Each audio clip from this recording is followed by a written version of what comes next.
বিসমিল্লাহির রহমানির রাহিম। আসসালামু আলাইকুম সুপ্রিয় দর্শক, আজকে সবচেয়ে বড় এবং সবচেয়ে জরুরি খবর নিয়ে আমরা হাজির হয়েছি আপনাদের সামনে। সরকারি চাকরিজীবীদের জন্য আজকের দিনটি অত্যন্ত গুরুত্বপূর্ণ। আজ সোমবার 17ই আগস্ট নবম পে স্কেল নিয়ে একের পর এক বড় বড় খবর এসেছে সচিবালয় থেকে। আজকের প্রতিবেদনে আমরা তুলে ধরব একেবারে আজকের বৈঠকের সবশেষ ফলাফল, সচিব কমিটির চূড়ান্ত সুপারিশ, বাজেট বরাদ্দের সঠিক অঙ্ক, বাস্তবায়নের সময়সূচি এবং সরকারের শীর্ষ পর্যায়ের গুরুত্বপূর্ণ সব বক্তব্য। কোনো ভূমিকা ছাড়াই সরাসরি চলে যাচ্ছি আজকের সবচেয়ে বড় আপডেটে। আজ সকালে সচিবালয়ে অর্থ মন্ত্রণালয়ে পে কমিশন নিয়ে একটি গুরুত্বপূর্ণ বৈঠক অনুষ্ঠিত হয়েছে। অর্থমন্ত্রী আমির খসরু মাহমুদ চৌধুরীর সভাপতিত্বে অনুষ্ঠিত এই বৈঠকে পে স্কেলের বিভিন্ন দিক নিয়ে বিস্তারিত আলোচনা হয়েছে। বৈঠক শেষে সাংবাদিকদের মুখোমুখি হয়ে অর্থমন্ত্রী নিজেই জানিয়ে দিয়েছেন সবচেয়ে গুরুত্বপূর্ণ তথ্যটি। তিনি স্পষ্ট ভাষায় বলেছেন, চলতি বছরের মধ্যেই নতুন পে স্কেল বাস্তবায়িত হবে। তবে তিনি এটাও জানিয়েছেন যে পে কমিশনের অনেকগুলো দিক এখনো বিবেচনাধীন রয়েছে এবং এই বিষয়ে আরও আলোচনা প্রয়োজন। তার ভাষায়, আজকের বৈঠকে আলোচনা হয়েছে, তবে পরে আবার আরেকটি বৈঠক হবে, অর্থাৎ প্রক্রিয়াটি এখনো পুরোপুরি চূড়ান্ত হয়নি। তবে এটি যে দ্রুতগতিতে এগোচ্ছে সেটি স্পষ্ট। দর্শক, এখন চলুন জেনে নেওয়া যাক আজকের সবচেয়ে বড় এবং সবচেয়ে নির্দিষ্ট তথ্যটি। প্রধানমন্ত্রীর কার্যালয় থেকে আজ প্রকাশিত হয়েছে একটি বিশেষ ই-বুক, যার শিরোনাম জনগণের সরকারের 180 দিন। সরকারের দায়িত্ব গ্রহণের 180 দিন পূর্তি উপলক্ষে প্রকাশিত এই বিশেষ প্রকাশনায় প্রথমবারের মতো সরকারি নথিতে নবম পে স্কেল সম্পর্কে সুনির্দিষ্ট তথ্য উঠে এসেছে। এই ই-বুকে নবম পে স্কেল সরকারি চাকরিজীবীদের জন্য বড় সুখবর শিরোনামে একটি আলাদা অংশে বিস্তারিত তথ্য দেওয়া হয়েছে। এখান থেকে আমরা জানতে পারছি সবচেয়ে নির্ভরযোগ্য এবং সবচেয়ে আপডেটেড তথ্যগুলো। সবচেয়ে গুরুত্বপূর্ণ তথ্যটি হল, সরকারি কর্মকর্তা কর্মচারীদের প্রথম গ্রেড থেকে 20তম গ্রেড পর্যন্ত মূল বেতন সর্বোচ্চ 100% পর্যন্ত বাড়ানোর সুপারিশ করেছে সচিব কমিটি। এবং এখানে একটি অত্যন্ত গুরুত্বপূর্ণ তথ্য হল, সচিব কমিটির সকল সদস্য ইতিমধ্যে এই চূড়ান্ত প্রতিবেদনে স্বাক্ষর করে দিয়েছেন। অর্থাৎ প্রশাসনিক পর্যায়ে প্রক্রিয়াটি সম্পূর্ণ হয়ে গেছে এবং এখন শুধু সরকারের চূড়ান্ত অনুমোদনের অপেক্ষা বাকি রয়েছে। অনুমোদন পাওয়ার সঙ্গে সঙ্গেই নতুন বেতন কাঠামো বাস্তবায়নের আনুষ্ঠানিক প্রক্রিয়া শুরু হয়ে যাবে। দর্শক, বাস্তবায়ন প্রক্রিয়াটি কিভাবে হবে সেটিও আজকের প্রতিবেদনে বিস্তারিত জানিয়ে দিচ্ছি। ই-বুকে স্পষ্ট করে বলা হয়েছে, নতুন বেতন কাঠামো 2টি ধাপে বাস্তবায়িত হবে। প্রথম বছরে শুধুমাত্র মূল বেতন বৃদ্ধি কার্যকর করা হবে। এরপর দ্বিতীয় বছরে বাড়ি ভাড়া ভাতা এবং অন্যান্য আনুষঙ্গিক আর্থিক সুযোগ সুবিধা কার্যকর করা হবে। এই তথ্যটি অত্যন্ত গুরুত্বপূর্ণ, কারণ এতদিন পর্যন্ত বাস্তবায়ন পদ্ধতি নিয়ে নানা রকম গুঞ্জন এবং অনিশ্চয়তা ছিল, কিন্তু আজকের সরকারি নথিতে বিষয়টি একেবারে স্পষ্ট হয়ে গেছে।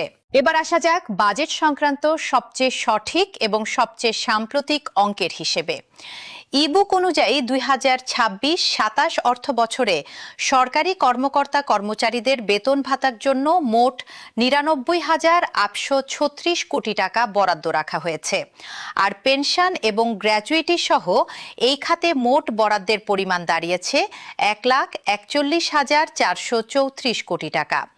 এই অঙ্কটি অত্যন্ত গুরুত্বপূর্ণ, কারণ এর মাধ্যমে বোঝা যাচ্ছে সরকার সত্যি এই বিপুল অঙ্কের অর্থ সংস্থানের জন্য বাজেটে প্রস্তুতি নিয়ে রেখেছে। দর্শক, এবার জেনে নেওয়া যাক মূল কমিশনের সুপারিশ ঠিক কতটা ছিল এবং সচিব কমিটি চূড়ান্ত সুপারিশে সেখান থেকে কি পরিবর্তন এনেছে। সাবেক অর্থ সচিব জাকির আহমেদ খানকে চেয়ারম্যান করে গঠিত 23 সদস্যের নবম জাতীয় বেতন কমিশন তাদের প্রতিবেদনে বিদ্যমান 20টি গ্রেড বহাল রেখে বেতন ভাতা 100 থেকে 140% পর্যন্ত বাড়ানোর সুপারিশ করেছিল। কমিশনের প্রস্তাব অনুযায়ী সর্বনিম্ন মূল বেতন 8,250 টাকা থেকে বাড়িয়ে 20,000 টাকা করার কথা বলা হয়েছিল, আর সর্বোচ্চ মূল বেতন 78,000 টাকা থেকে বাড়িয়ে 1,60,000 টাকা করার প্রস্তাব ছিল। তবে সচিব কমিটি সেই সুপারিশ পর্যালোচনা করে সর্বোচ্চ 100% বৃদ্ধির প্রস্তাব চূড়ান্ত করেছে, যা মূল কমিশনের প্রস্তাবিত সর্বোচ্চ সীমার তুলনায় কিছুটা কম। দর্শক, এখন প্রশ্ন হতে পারে, কমিশনের প্রতিবেদন কবে জমা পড়েছিল এবং তারপর প্রক্রিয়াটি কিভাবে এগিয়েছে। চলতি বছরের 21শে জানুয়ারি নবম জাতীয় বেতন কমিশন তাদের চূড়ান্ত প্রতিবেদন তৎকালীন প্রধান উপদেষ্টার কাছে জমা দেয়। এরপর এই সুপারিশ বাস্তবায়নের জন্য একটি সুনির্দিষ্ট কর্মপরিকল্পনা তৈরির লক্ষ্যে দর্শক, এখন চলুন জেনে নেওয়া যাক গত কয়েকদিনের সবচেয়ে গুরুত্বপূর্ণ অগ্রগতিগুলো একেবারে ধারাবাহিকভাবে। 6 আগস্ট বিচার বিভাগের কর্মচারীদের বেতন কাঠামো নিয়ে জটিলতা নিরসনের জন্য অর্থমন্ত্রী আমির খসরু মাহমুদ চৌধুরীর নেতৃত্বে 7 সদস্যের একটি বিশেষ মন্ত্রিসভা কমিটি গঠন করা হয়। কারণ জুডিশিয়াল সার্ভিসের সঙ্গে সংশ্লিষ্ট কর্মকর্তারা তাদের বেতনের সমান অর্থাৎ শতভাগ ভাতা দাবি করেছিলেন, যা নিয়ে সরকারের ভেতরে আলাদা আলোচনার প্রয়োজন দেখা দেয়।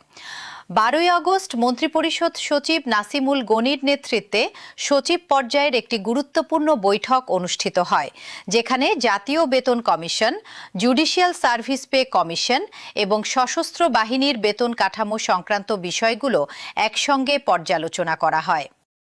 21শে এপ্রিল মন্ত্রিপরিষদ সচিব নাসিমুল গনিকে সভাপতি করে 10 সদস্যের একটি বিশেষ কমিটি গঠন করা হয়। এই কমিটিতে রয়েছেন প্রধানমন্ত্রীর মুখ্য সচিব, অর্থ। 16 আগস্ট প্রধানমন্ত্রীর মুখ্য সচিব এবিএম আব্দুস সাত্তার সচিবালয়ে সাংবাদিকদের সরাসরি জানিয়ে দেন, নবম পে স্কেল চূড়ান্ত পর্যায়ে রয়েছে এবং যে কোনো সময় এর ঘোষণা আসতে পারে। তিনি আরও জানান, অর্থ বিভাগ প্রধানমন্ত্রীর সম্মতি নেওয়ার পরই নবম পে স্কেলের খসড়া প্রস্তাব মন্ত্রিসভার বৈঠকে উপস্থাপন করবে এবং সেখানে অনুমোদন পাওয়ার পরই নতুন বেতন কাঠামো বাস্তবায়নের পরবর্তী প্রক্রিয়া শুরু হবে। দর্শক, এখানে আরেকটি অত্যন্ত গুরুত্বপূর্ণ তথ্য আমরা তুলে ধরতে চাই। জানা গেছে, গত 26শে জুলাই অর্থ বিভাগ প্রধানমন্ত্রীকে নবম পে স্কেল সম্পর্কে বিস্তারিতভাবে অবহিত করেছিল। এরপর থেকেই সর্বোচ্চ পর্যায়ে বিষয়টি নিয়ে আলোচনা এবং প্রস্তুতি জোরদার হয়। এই তথ্য থেকে স্পষ্ট বোঝা যাচ্ছে, সরকারের সর্বোচ্চ পর্যায় থেকে বিষয়টিকে অত্যন্ত গুরুত্বের সঙ্গে দেখা হচ্ছে এবং প্রক্রিয়াটি প্রায় 1 মাস ধরে সক্রিয়ভাবে এগিয়ে চলছে। দর্শক, আজকের মন্ত্রিসভার নিয়মিত বৈঠকেও নবম পে স্কেলের সুপারিশ আলোচনায় উঠতে পারে বলে একাধিক সংবাদ মাধ্যম আগেই জানিয়েছিল। যদিও এখন পর্যন্ত মন্ত্রিসভা থেকে চূড়ান্ত অনুমোদনের কোনো আনুষ্ঠানিক ঘোষণা আসেনি, তবে অর্থমন্ত্রীর নিজের বক্তব্য থেকে এটা স্পষ্ট যে চূড়ান্ত সিদ্ধান্তের জন্য খুব বেশি দেরি হবে না।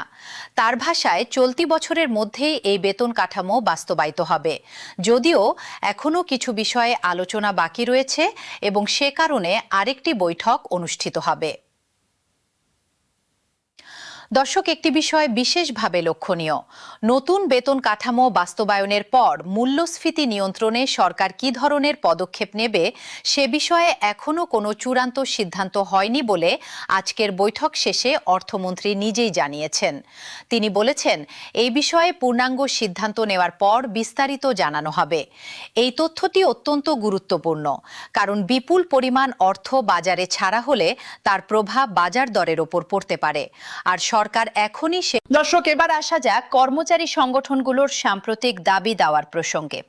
বিভিন্ন সরকারি কর্মচারী পরিষদ এবং সংগঠনের পক্ষ থেকে সাম্প্রতিক সময়ে জোরালোভাবে যে দাবিগুলো তোলা হচ্ছে, তার মধ্যে অন্যতম হল অবিলম্বে গ্যাজেট প্রকাশ করে নতুন বেতন কাঠামো কার্যকর করা।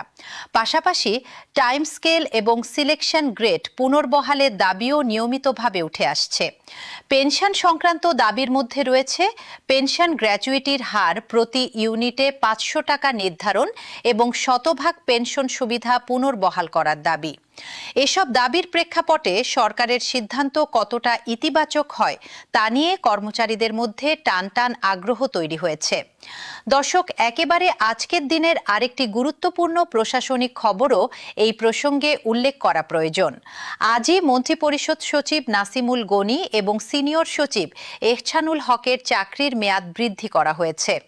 যেহেতু নাসিমুল গনি নিজেই পে স্কেল বাস্তবায়ন সংক্রান্ত সচিব কমিটির প্রধান, তাই তার মেয়াদ বৃদ্ধির এই সিদ্ধান্তকে অনেকে পে স্কেল প্রক্রিয়ার ধারাবাহিকতা বজায় রাখার একটি ইঙ্গিত হিসেবেও দেখছেন। দর্শক, সবশেষে চলুন এক নজরে দেখে নিই আজকের সবচেয়ে গুরুত্বপূর্ণ 5টি তথ্য। প্রথমত, সচিব কমিটি প্রথম থেকে 20তম গ্রেড পর্যন্ত মূল বেতন সর্বোচ্চ 100% বাড়ানোর সুপারিশে চূড়ান্ত স্বাক্ষর করেছে। দ্বিতীয়ত, নতুন কাঠামো 2 ধাপে বাস্তবায়িত হবে, প্রথম বছরে মূল বেতন এবং দ্বিতীয় বছরে ভাতা। তৃতীয়ত, 2026-27 অর্থ বছরে বেতন, ভাতা এবং পেনশন মিলিয়ে মোট বরাদ্দ 1,41,434 কোটি টাকা। চতুর্থত, অর্থমন্ত্রী নিজেই নিশ্চিত করেছেন চলতি বছরের মধ্যেই বাস্তবায়ন হবে। পঞ্চমত, চূড়ান্ত মন্ত্রিসভা অনুমোদনের অপেক্ষায় রয়েছে পুরো প্রক্রিয়া এবং যে কোনো সময় সেই ঘোষণা আসতে পারে। দর্শক, নবম পে স্কেল সংক্রান্ত যে কোনো নতুন তথ্য, মন্ত্রিসভার সিদ্ধান্ত অথবা গ্যাজেট প্রকাশের খবর আমরা সবার